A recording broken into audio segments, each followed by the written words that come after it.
السلام علیکم ورحمۃ اللہ وبرکاتہ۔ محترم سامعین کرام، آج آپ کی خدمت میں حضرت صفوان بن امیہ رضی اللہ عنہ کے اسلام لانے کا عجیب و غریب قصہ آپ کی خدمت میں پیش کیا جاتا ہے۔ آپ مکمل سماعت فرمائیں، اور آپ سے یہ بھی درخواست کی جاتی ہے کہ اگر آپ لوگوں نے چینل کو سبسکرائب نہیں کیا تو سبسکرائب ضرور کریں اور اپنے دوست احباب کو ضرور شیئر کریں۔ جزاک اللہ خیرا۔ اب قصہ سنیں۔ حضرت عبداللہ بن زبیر رضی اللہ عنہ فرماتے ہیں کہ فتح مکہ کے دن حضرت صفوان بن امیہ کی بیوی حضرت بغوم بنت معدل مسلمان ہو گئی۔ ان کا تعلق قبیلہ کنانے سے تھا، لیکن خود حضرت صفوان بن امیہ مکے سے بھاگ کر ایک گھاٹی میں چھپ گئے تھے۔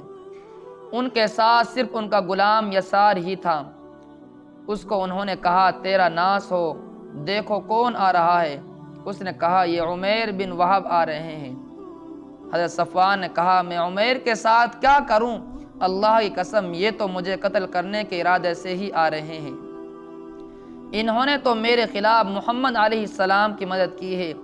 اتنے میں حضرت عمیر رضی اللہ عنہ وہاں پہنچ گئے تو ان سے صفوان نے کہا، اتنا کچھ میرے ساتھ کر گزرنے کے بعد بھی تمہیں چین نہ آیا؟ اپنے قرض اور اپنے اہل عیال کی ذمہ داری تم نے مجھ پر ڈالی تھی، وہ سب میں نے برداشت کی، اور اب تم مجھے قتل کرنے آ گئے ہو۔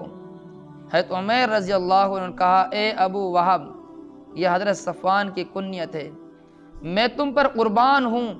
میں تمہارے پاس ایسے آدمی کے پاس سے آ رہا ہوں جو لوگوں میں سب سے زیادہ نیک اور سب سے زیادہ جوڑنے والے ہیں۔ حضرت عمیر رضی اللہ عنہ نے آنے سے پہلے حضور صلی اللہ علیہ وسلم سے کہا تھا، یا رسول اللہ، میری قوم کا سردار حضرت صفوان سمندر میں چھلانگ لگانے کے لیے بھاگ گیا ہے، اور اسے یہ ڈر تھا کہ آپ اسے امن نہیں دیں گے۔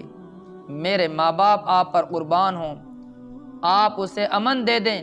حضور صلی اللہ علیہ وسلم نے فرمایا، میں نے اسے امن دے دیا۔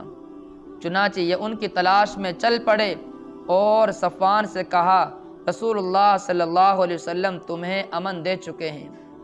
حضرت صفوان نے کہا، نہیں، میں اللہ کی قسم تمہارے ساتھ مکہ واپس نہیں جاؤں گا جب تک تم ایسی نشانی نہیں لے آتے جس کو میں پہچانتا ہوں۔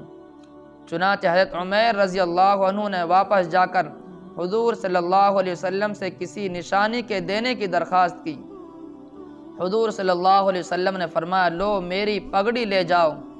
وہ پگڑی لے کر حضرت عمیر حضرت صفوان کے پاس واپس آئے۔ یہ پگڑی وہ دھاری دار چادر تھی جسے باندھے ہوئے حضور صلی اللہ علیہ وسلم مکہ میں داخل ہوئے تھے۔ چنانچہ حضرت عمیر رضی اللہ عنہ صفوان کی تلاش میں دوبارہ نکلے اور ان سے کہا، اے ابو وہب، تمہارے پاس میں ایسے آدمی کے پاس سے آ رہا ہوں جو لوگوں میں سب سے زیادہ بہترین اور سب سے زیادہ جوڑنے والے اور سب سے زیادہ نیک اور سب سے زیادہ بردبار ہیں۔ ان کی شرافت تمہاری شرافت ہے، ان کی عزت تمہاری عزت ہے، اور ان کا ملک تمہارا ملک ہے، تمہارے خاندان کے آدمی ہیں۔ میں تمہیں نصیحت کرتا ہوں کہ اپنے بارے میں اللہ سے ڈرو۔ حضرت صفوان نے ان سے کہا، مجھے اپنے قتل ہونے کا خوف ہے۔ حضرت عمیر رضی اللہ عنہ نے کہا، حضور صلی اللہ علیہ وسلم تو تمہیں اسلام میں داخل ہونے کی دعوت دے رہے ہیں، اگر تمہیں بخوشی یہ منظور ہے تو ٹھیک ہے، ورنہ تمہیں انہوں نے 2 ماہ کی مہلت دے دی ہے۔ اور جو پگڑی باندھ کر حضور صلی اللہ علیہ وسلم مکے میں داخل ہوئے تھے، تم اسے پہچانتے ہو؟ حضرت صفوان نے کہا، ہاں۔ چنانچہ حضرت عمیر رضی اللہ عنہ نے وہ پگڑی نکال کر دکھائی تو حضرت صفوان نے کہا، ہاں یہ وہی ہے۔ چنانچہ حضرت صفوان وہاں سے چل کر حضور صلی اللہ علیہ وسلم کی خدمت میں پہنچے۔ حضور صلی اللہ علیہ وسلم اس وقت مسجد حرام میں عصر کی نماز پڑھا رہے تھے۔ یہ دونوں وہاں پہنچ کر کھڑے ہو گئے۔ حضرت صفوان نے پوچھا، مسلمان دن رات میں کتنی نمازیں پڑھتے ہیں؟ حضرت عمیر رضی اللہ عنہ نے کہا، 5 نمازیں۔ حضرت صفوان نے کہا، کیا محمد صلی اللہ علیہ وسلم ان کو نماز پڑھا رہے ہیں؟ حضرت عمیر رضی اللہ عنہ نے کہا، ہاں۔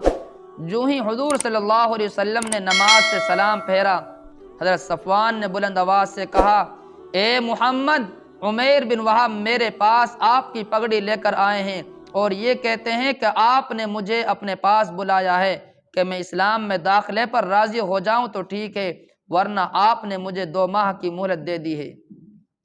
حضور صلی اللہ علیہ وسلم نے فرمایا، اے ابو وہب، سواری سے نیچے اتر آؤ۔ انہوں نے کہا، میں اس وقت تک نہیں اتروں گا جب تک کہ آپ مجھے صاف صاف بیان نہ فرما دیں۔ حضور صلی اللہ علیہ وسلم نے فرمایا، 2 ماہ چھوڑ تمہیں 4 ماہ کی مہلت ہے۔ چنانچہ حضرت صفوان سواری سے اتر آئے۔ پھر حضور صلی اللہ علیہ وسلم صحابہ کا لشکر لے کر حوازن کی طرف تشریف لے گئے۔ اس سفر میں حضور صلی اللہ علیہ وسلم کے ساتھ حضرت صفوان بھی گئے، وہ ابھی تک مسلمان نہیں ہوئے تھے۔ حضور صلی اللہ علیہ وسلم کو 100 درہم مع ساز و سامان کے بطور عاریت دیں۔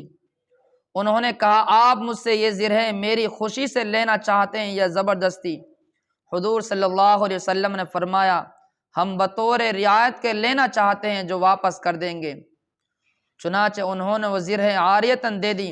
حضور صلی اللہ علیہ وسلم کے فرمانے پر وہ درہم اپنی سواری پر لاد کر حنین لے گئے۔ وہ غزوہ حنین و طائف میں شریک رہے۔ پھر وہاں سے حضور صلی اللہ علیہ وسلم جعرانہ واپس آئے۔ حضور صلی اللہ علیہ وسلم چل پھر کر مال غنیمت کو دیکھ رہے تھے۔ حضرت صفوان بن امیہ بھی آپ کے ساتھ تھے۔ حضرت صفوان بن امیہ نے بھی دیکھنا شروع کیا کہ جعرانہ کی تمام گھاٹی جانوروں، بکریوں اور چرواہوں سے بھری ہوئی ہے، اور بڑی دیر تک غور سے دیکھتے رہے۔ حضور صلی اللہ علیہ وسلم بھی ان کو کنکھیوں سے دیکھتے رہے۔ آپ نے فرمایا، اے ابو وہب، کیا یہ مال غنیمت سے بھری ہوئی گھاٹی تمہاری ہے اور اس میں جتنا مال غنیمت ہے وہ بھی تمہارا ہے؟ یہ سن کر حضرت صفوان نے کہا، اتنی بڑی سخاوت کی ہمت صرف نبی ہی کر سکتا ہے، اور کلمہ شہادت اشہد ان لا الہ الا اللہ و اشہد ان محمدًا عبدہ و رسولہ پڑھ کر وہی مسلمان ہو گئے۔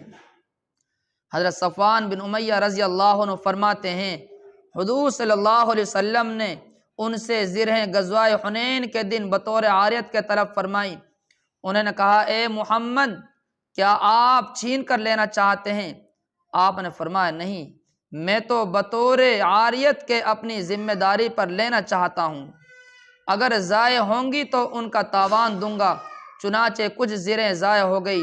حضور صلی اللہ علیہ وسلم نے ان کو ان کا تاوان دینا چاہا تو حضرت صفوان نے عرض کیا، یا رسول اللہ، آج تو میرے دل میں اسلام کا شوق ہے، مال لینے کا نہیں۔